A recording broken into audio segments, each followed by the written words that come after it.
इन दोनों का संगम यहीं रुद्रनाथ पॉइंट पर होता है और ये यहाँ से ही माँ गंगा का रूप ले। रुद्र महादेव है। ठीक। तो रुद्रप्रयाग इन्हीं के नाम से है। फाइनली हमने बाबा का जलाभिषेक भी कर दिया है।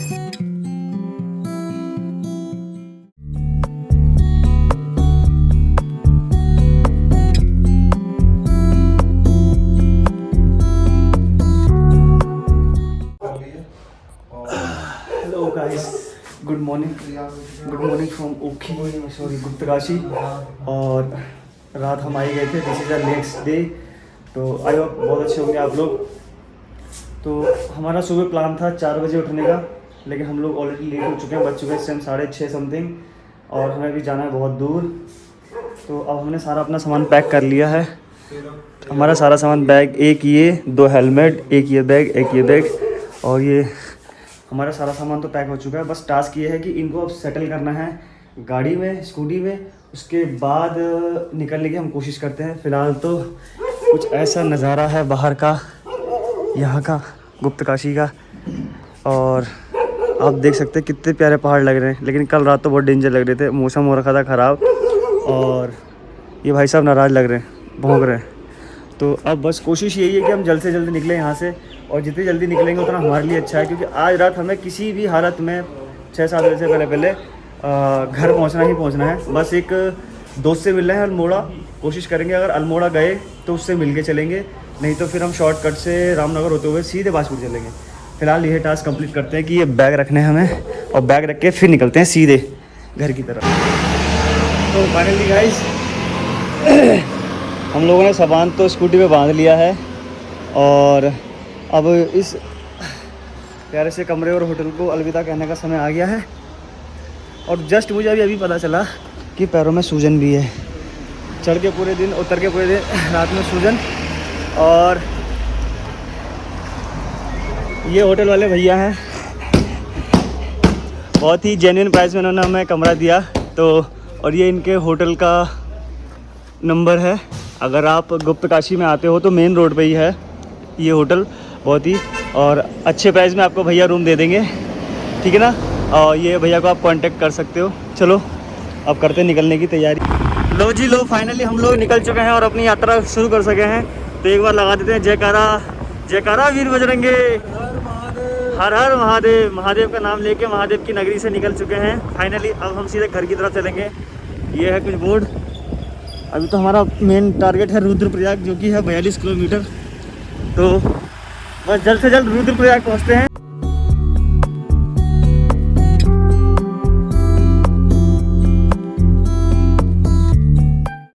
फाइनली हम भी उस जगह खड़े हैं जहाँ पे आज तक हम फ़ोनों में देखा करते थे। और यहाँ पर आपको पता ही है माँ गंगा का उद्गम होता है, माँ गंगा का संगम होता है। तो ये जो नदी आ रही है, ये माँ मंदाकिनी है जो केदारनाथ से आ रही हैं, और ये जो है माँ अलकनंदा हैं जो कि बद्रीनाथ से आ रही है। और इन दोनों का संगम यहीं रुद्रनाथ पॉइंट पर होता है, और ये यहाँ से ही माँ गंगा का रूप लेती हैं।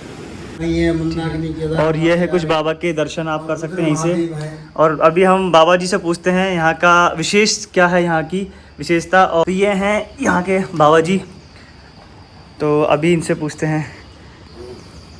ये मंदाकिनी केदारनाथ से आ रही है। ठीक बाबा जी। अलकनंदा बद्रीनाथ से आ रही है। ठीक बाबा जी। दोनों का प्रयाग हुआ जी। और ये रुद्र महादेव है। ठीक। तो रुद्रप्रयाग इन्हीं के नाम से है जी। जब आबादी कुछ भी नहीं था, केवल जंगल ही जंगल था, देवर्षि नारद जी भ्रमण करते हुए यहाँ पहुँचे जी। यहाँ पर उन्होंने भगवान शिव जी का स्वयंभू लिंग देखा।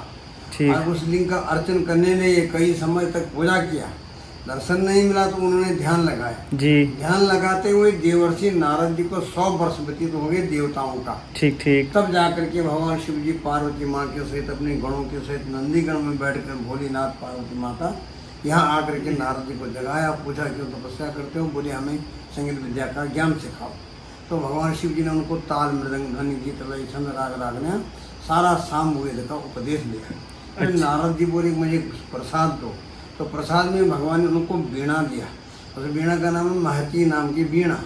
तो देवर्षि नारद जी बोले महाराज मेरा तो मनोकामना पूर्ण हुई है जी। लेकिन जो लोग इस रुद्रप्रयाग में आकर के रुद्रनाथ जी का दर्शन करेंगे जी स्नानम कृत्वा प्रयागे व रुद्रनाथ से दर्शनम जी महत् पुण्य कर्म श्रेष्ठम परत्रेष्ठ जन्म। जो लोग यहाँ इस रुद्रप्रयाग में आकर के अलकनंदा मंदाकिनी में स्नान करके गंगा जल लेकर के रुद्र महादेव को यहाँ चढ़ाएंगे तो उनकी जो है यात्रा सफल हो, उनकी मनोकामना पूर्ण हो।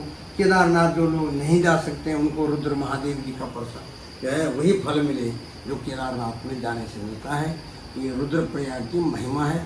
यहाँ से रुद्र क्षेत्र केदार बद्री तक है। जो रुद्रनाथ जी के रुद्रप्रयाग में आकर के रुद्रनाथ जी का पूजन करता है जी उसको जो है केदार बद्री तीर्थ यात्रा का फल मिलता है। वही फल मिलता है जो वहाँ मिले वही यहाँ रुद्रप्रयाग में मिलता है। रुद्रनाथ जी के दर्शन से जनवरी में अमित शाह जी केंद्रीय मंत्री हैं, जी जी जी बैठ करके पूजन किया। अच्छा बैठ करके पूजन किया, यहाँ से आशीर्वाद ले गए थे, तब उनकी विजय हुई है। जी जी। तो मनोकामना पूर्ण होती है। अच्छा महाराज जी, इसमें ये जो गंगा मैया आ रही हैं हाँ। ये अलकनंदा है ये वाली जो केदारनाथ से आ रही हैं? केदारनाथ से मंदाकिनी। अच्छा मंदाकिनी है। अलकनंदा बद्रीनाथ से। अच्छा अलकनंदा बद्रीनाथ से। हाँ, तो दोनों का संगम हुआ प्रयाग और यहाँ पर जो है ये रुद्र महादेव जी हैं। ठीक ठीक प्राचीन काल से यही मंदिर है। ठीक बाबा जी। यही मंदिर था और यही मंदिर है। अब तो कई मंदिर बना दिए लोगों ने, मतलब सबसे प्राचीनतम यही है। हाँ यही है। फल इस तीर्थ का फल तभी मिलता है जब रुद्रनाथ जी का दर्शन हो। दर्शन होता है। रुद्र महादेव के पास कोई सत्कर्म करे जी और वही फल मिलता है यहाँ। अच्छा नीचे गंगा से जल लेके यहाँ अभिषेक करें तो मनोकामना और पूर्ण होती है। मनोकामना जो भी मन में हो इच्छा। जी जी जी। और क्या? चलो यात्रा सफल होती है। तो बाबा जी ने अभी कुछ हमें कुछ यहाँ की विशेषता के बारे में बताया और यहाँ पे ये शायद एक विश्वविद्यालय भी है संस्कृत का। संस्कृत महाविद्यालय है। हाँ श्री 108 स्वामी श्रद्धानंद जो जन्मांध थे जी उन्होंने इस विद्यालय की स्थापना किया। जी जी तीर्थ यात्रियों का जो है रास्ता यही था। जी। वो उनको ले आश्रय देते थे जी। उनको ज्ञान सुनाते थे। तो ऐसे करके स्वामी सच्चिदानंद जी ने अपने पैसा इकट्ठा करके और इस संस्कृत महाविद्यालय का जो है स्थापना किया और सारी जनता के लिए, यहाँ की जनता के लिए रुद्रप्रयाग में इंटर कॉलेज की स्थापना की। जी जी। सारी जनता के हित के लिए हॉस्पिटल बनाए, पशु हॉस्पिटल बनाए, सरकारी हॉस्पिटल बनाए। जी। जो भी है इस रुद्रप्रयाग में सब स्वामी सच्चिदानंद जी की देन है। देखिए एक और विशेष कहानी एक बाबा जी ने बताई। यहाँ पे एक संस्कृत विद्यालय भी है जो कि महाराज जी ने स्वामी सच्चिदानंद महाराज जी ने स्थापना करी थी इस मंदिर की और इस संस्कृत विद्यालय की। तो फिलहाल तो अभी हम चलते हैं नीचे की तरफ, गंगा जल लेके आते हैं, फिर अभिषेक करते हैं और अभिषेक करने के बाद ही हमारी ये यात्रा संपूर्ण होगी। अभी हम लोग ऊपर से देवादिदेव महादेव के रुद्रनाथ भगवान शंकर के दर्शन करके आ रहे हैं और अभी यहाँ पे एक छोटा सा मंदिर और है जिसमें आरती चल रही है।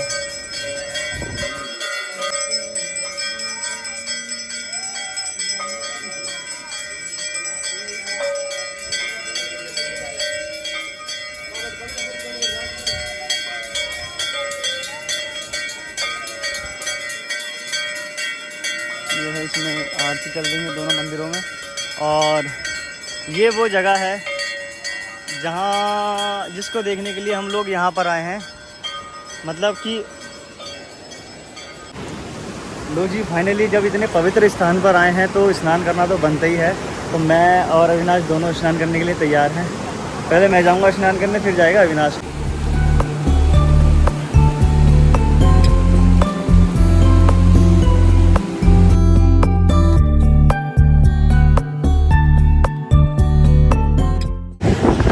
लो जी सर फाइनली हम लोग रुद्रप्रयाग से संगम स्थल से स्नान करके निकल चुके हैं और हमने ये बद्रीनाथ वाला हाईवे ले लिया है। और इस हाईवे से हम लोग जाएंगे पहले कर्णप्रयाग, फिर कर्णप्रयाग से अल्मोड़ा के लिए निकलेंगे क्योंकि फाइनली हमने डिसाइड कर लिया कि हम अपने दोस्त से मिलके जाएंगे।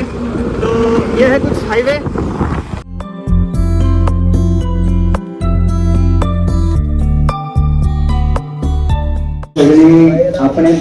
फाइनली हम लोग गुरुद्वारा साहिब आए थे और मत्था टेक के गुरुद्वारा साहिब में और प्रसाद ग्रहण करके अब हम लंगर खाने जाएंगे।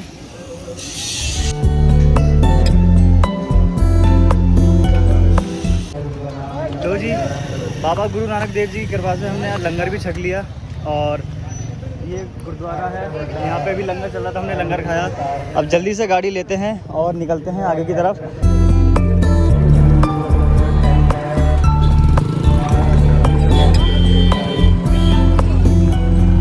फाइनली अभी हमने रिसेंटली पीछे ही कर्नल प्रयाग क्रॉस करा था, क्योंकि लंगर हमने खा ही लिया, प्रसाद हमें मिल गया। तो अब हम सोच रहे थे सीधे सीधे कि अब अल्मोड़ा जितनी जल्दी हम चेस कर ले उतना हमारे लिए ठीक है, ताकि हम टाइम से घर पहुंच सकें। और अल्मोड़ा का कुछ संगम इस प्रकार है।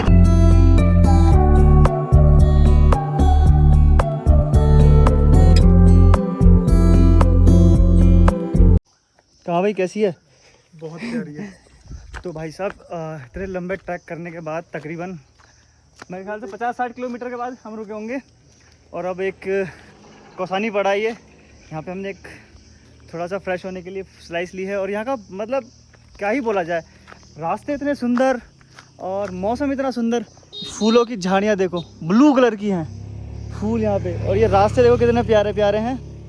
बेहिसाब सुंदरता है भाई साहब कौसानी की। और अभी अल्मोड़ा यहाँ से रह गया है 50 किलोमीटर समथिंग। बस कोशिश यही कि जल्द से जल्द खींच दें, क्योंकि अभी बारिश पड़ गई थी बीच में, तो ये बैग पैक करने पड़ गए। और ये डंडे भी खुल गए थे, डंडे बांधे हैं दोबारा से, बैग फिर पैक करा है। इसे पीते हैं और फिर चलते हैं सीधे अल्मोड़ा की तरफ।